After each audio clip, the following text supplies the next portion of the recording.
Hi, we're at ISHI 29 with Jen Janetsky. Tell us a little bit about yourself and your background. I am an Assistant Prosecuting Attorney in the Genesee County Prosecutor's Office, and I came to that role through the Sexual Assault Kit Initiative. So that grant program came through, and they were looking to recruit a sex crimes prosecutor, and I was the one that they recruited. So their initial identification had been that they had 1,047 untested kits, and basically we're not sure how to proceed from there.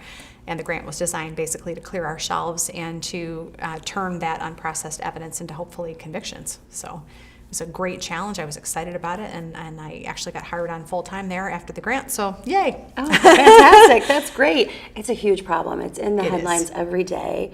Where are you in the stage right now? Where are you in the process? I know you presented here at ISHI.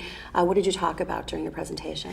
Well, the biggest thing I talked about is how we got to 1,047 untested kits, and then what we've done to try to clear the shelves, essentially. So how did we get there? Yeah. Well, I think the story is similar, and it's our story, I think, sounds a lot like other big cities in this country. But how Flint got there is our tax base was cut in half overnight when they shuttered the GM plants. And so everyone who could leave got out, and those who couldn't get out stayed.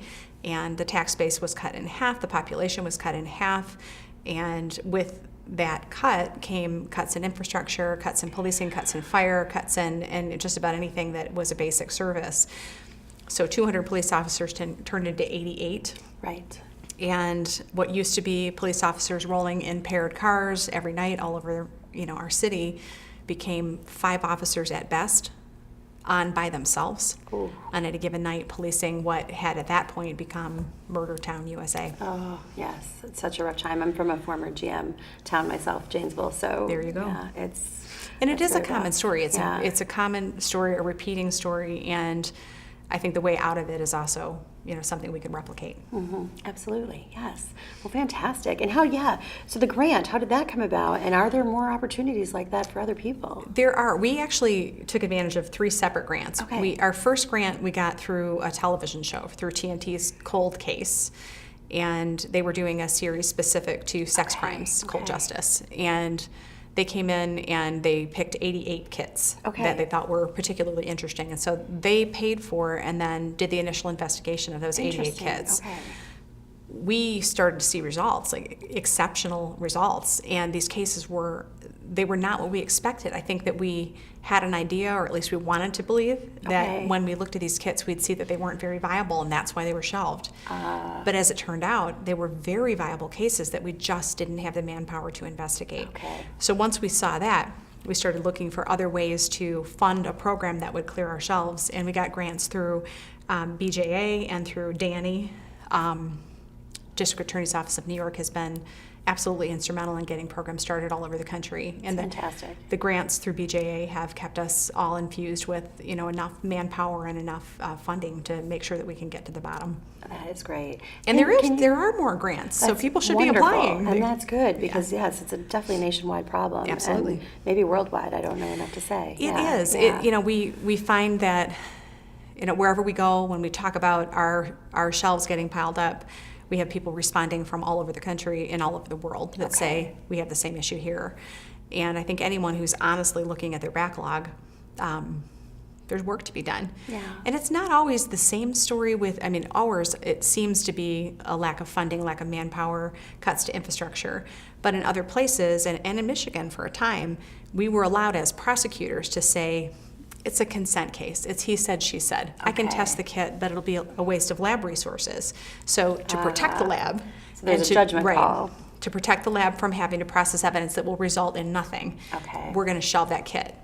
And we kept it. That was the law, so there it was. But we're finding that those shelved kits, even when it is a he said, she said, somebody's known assailant is somebody else's unknown assailant. Interesting. And those connections that we're making are fascinating, and they're changing the way that we look at the kits in general, because they're not just solving that kit's crime, they're solving all kinds of other crimes once they get in. That's interesting. Can you share anything about particular cases to help humanize it where you've had a situation like that? Well, the first case we looked at is the one that really, and it's one of the ones I talked about here. It's the case, I'm just going to give her first name, but her name is Jessica. Yeah. And she is an extraordinary person. She's a person who has battled with a degenerative nerve condition her whole life to the point where it's put her in a wheelchair. And she is unable at this point to move. She's got very little mobility in her hand and very little mobility in her foot, but generally cannot do anything without assistance. And she was kit number one, basically. She was the first kit we pulled off the shelf. She had been sexually assaulted in her own home, and her husband and her daughter, who was under 2, were held at knife point while she was sexually assaulted right there in the same room in front of them. And because she had been wheelchair bound, and because of the degenerative nature of her disease, she was unable to do anything to defend herself at all. She was just picked up and moved around and put in different positions and raped every way that he wanted. And she did everything right. She got out of there alive. She reported straight away. Kit was taken.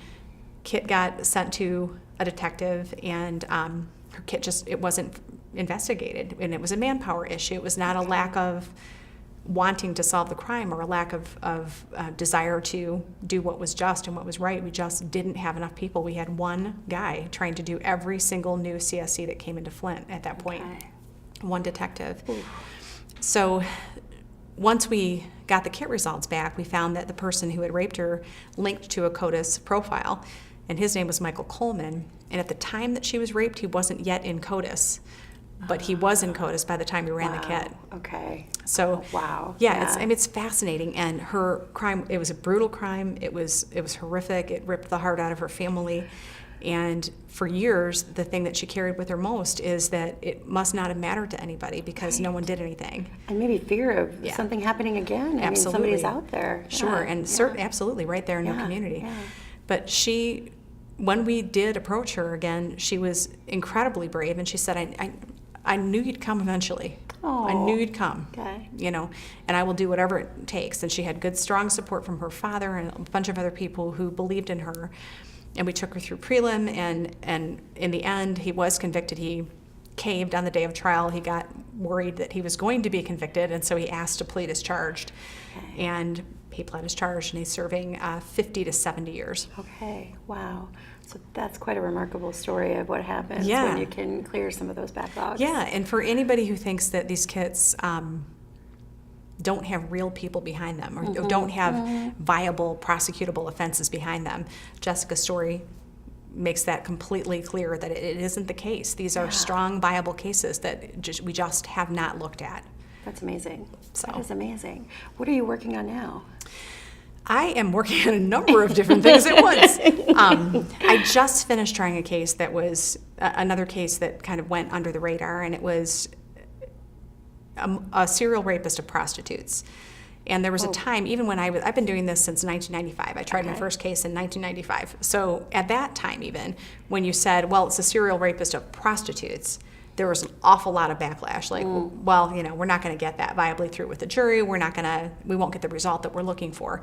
And so we tended to kind of leave it in limbo. We took the reports and we waited to a point where it tipped, where it was clearly a serial rape. Clearly, we needed to get after it. And in this case, there were 2 assaults and nothing further after that. And so it just kind of sat there in limbo. But that's the biggest case that I'm working right now because I managed to convict 2 of them, but 2 are still out there. And we have a full DNA profile that has not been identified. That is one of the rapists. So we're actively working that case to try to bring the other 2 so far unnamed defendants to justice. So it's fascinating. Remarkable work where it's very rewarding but also difficult to go through. How do you manage that? I have the best husband in the world. I have 5 beautiful kids. And we find things as a family to do that remind us that the world is mostly full of good people. And so when you're looking at nothing but bad, it's easy to pull yourself into a spiral of thinking that everything that ever happens is going to be bad. And that just isn't the case.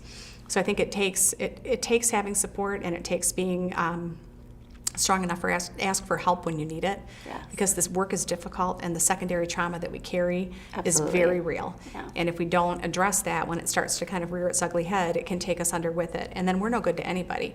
I mean, my victims need a champion, and they need somebody who's going to get up every day and fight with everything they've got. And if I'm not up to that, then I've got to get up to that, because there's nobody coming behind me. I've got to do it. That's very well said. That's beautiful. What would you recommend? What would you recommend to a jurisdiction and an organization that's facing a backlog that wants to address it? What are the steps that they should take?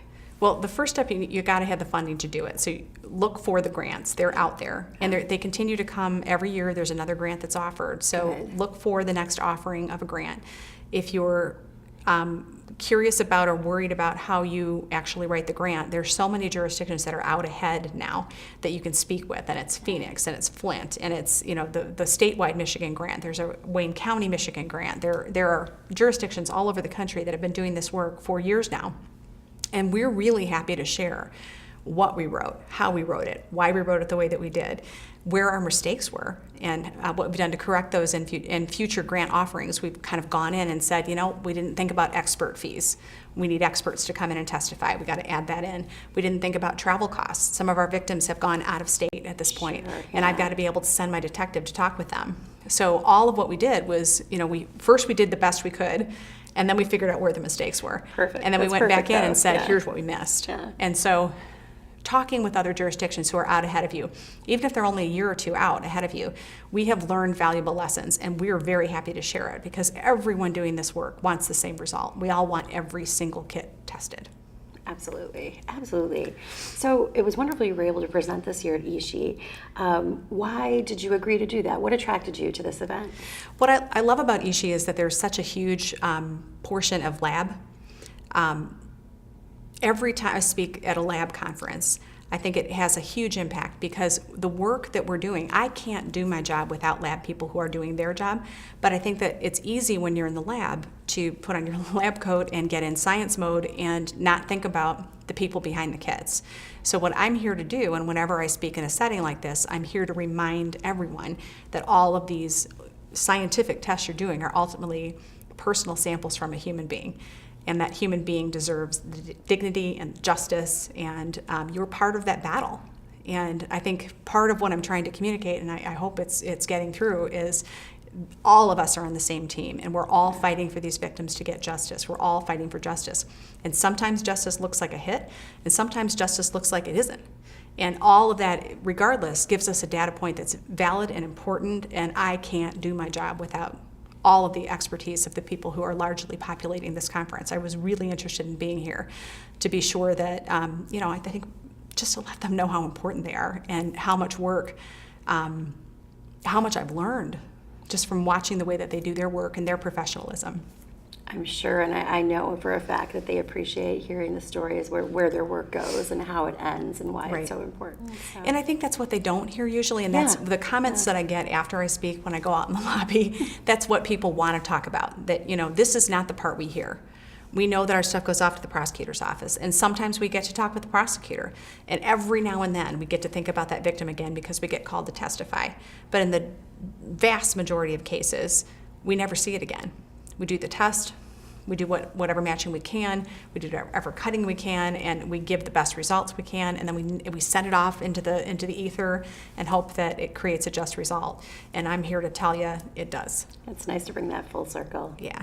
Thank you so much for Sure. being here. We really appreciate it. Absolutely, my pleasure. Thank you.